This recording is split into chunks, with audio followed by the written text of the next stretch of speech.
আসসালামু আলাইকুম। আমি জরিনা, আপনারা দেখছেন জরিনা রান্নাঘর। আর আমার এই ছোট্ট চ্যানেলে সবাইকে অনেক অনেক স্বাগত। ভিডিওটি শুরু থেকে শেষ পর্যন্ত দেখতে হলে আমার সঙ্গে থাকুন প্লিজ। আজকে রেসিপি মিষ্টি। তো এই মিষ্টি রেসিপিটি বানানোর জন্য আমি নিয়ে নিয়েছি সিদ্ধ চালের গুঁড়ো 1 বাটি, আর এখানে নিয়ে নিয়েছি ময়দা, আর এখানে নিয়ে নিয়েছি 1 বাটি সুজি।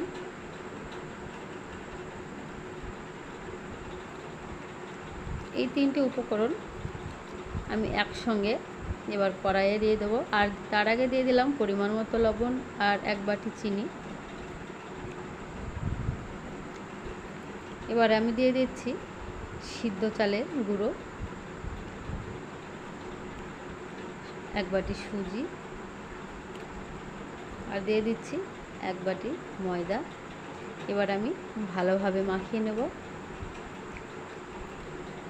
আপনারা চাইলে দুধ ছাড়াও জল দিয়েও করতে পারেন। এবারে আমি একটি ডো তৈরি করে নিয়েছি আর একটি প্লেটে ঢেলে নিয়েছি।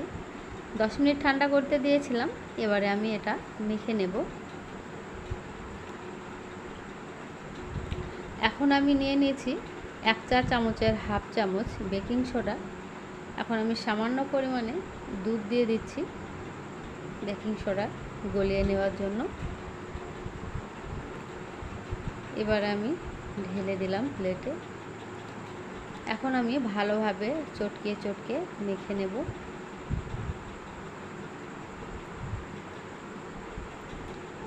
মাখা হয়ে গেছে।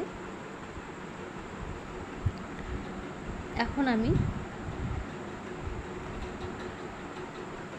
নিয়ে নিলাম হাতে অল্প অল্প,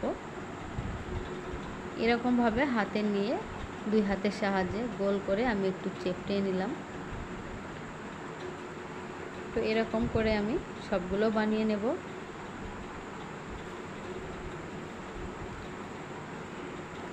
আবারও আরেকটা বানিয়ে দেখিয়ে দিলাম। তো সবগুলো আমি এভাবেই বানিয়ে নিলাম। তো রেসিপিটি ভালো লাগলে অবশ্যই একটা লাইক দিয়ে ভিডিওটি দেখা শুরু করবেন। আর চ্যানেলে নতুন বন্ধু হয়ে থাকলে অবশ্যই চ্যানেলটিকে সাবস্ক্রাইব করে বন্ধু হয়ে আমার পাশে থাকবেন। অন্যদিকে আমি কড়াইয়ে তেল বসিয়ে দিয়েছিলাম। তো তেল গরম হয়ে গেছে। এখন আমি একে একে তেলের মধ্যে ছেড়ে দিচ্ছি।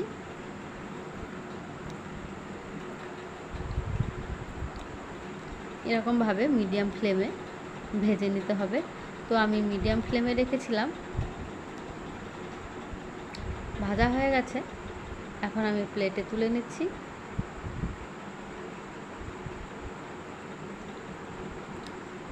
বাকি যেগুলো ছিল সেগুলোও তেলের মধ্যে আবারও ছেড়ে দিচ্ছি।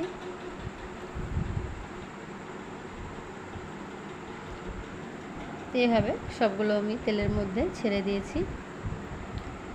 এগুলো আবারও তেলের মধ্যে ভালোভাবে নাড়াচাড়া করে ভেজে নেব।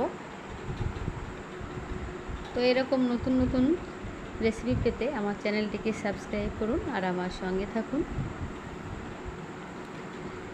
এখন আমি প্লেটে সব তুলে নিয়েছি। এবার অন্যদিকে আবারও উনুনে কড়াই বসিয়ে দিয়েছিলাম। এবারে দিয়ে দিচ্ছি 1.5 বাটি চিনি,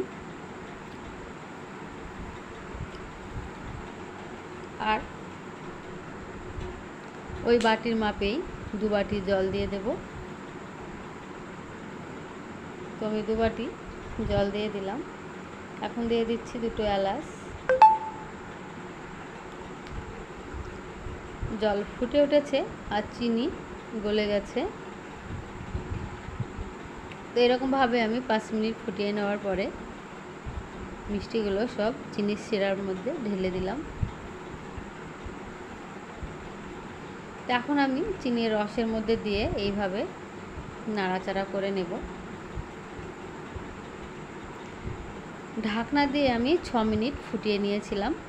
6 মিনিট ফুটিয়ে নেওয়ার ফলে কী হয়েছিল, রসগুলো সব মিষ্টির মধ্যে চলে গিয়েছিল এবং খেতেও ভালো হয়েছিল।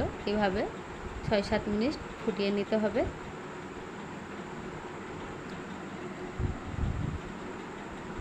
আমি নামিয়ে নিয়ে আরও 1 ঘন্টা ঢাকা দিয়ে রেখে দিয়েছিলাম।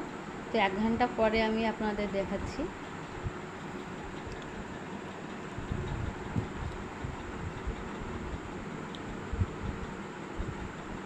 এই মিষ্টিটি খেতে কিন্তু ভীষণ ভালো হয়েছিল আর একবারে নরম তুলতুলে হয়েছিল।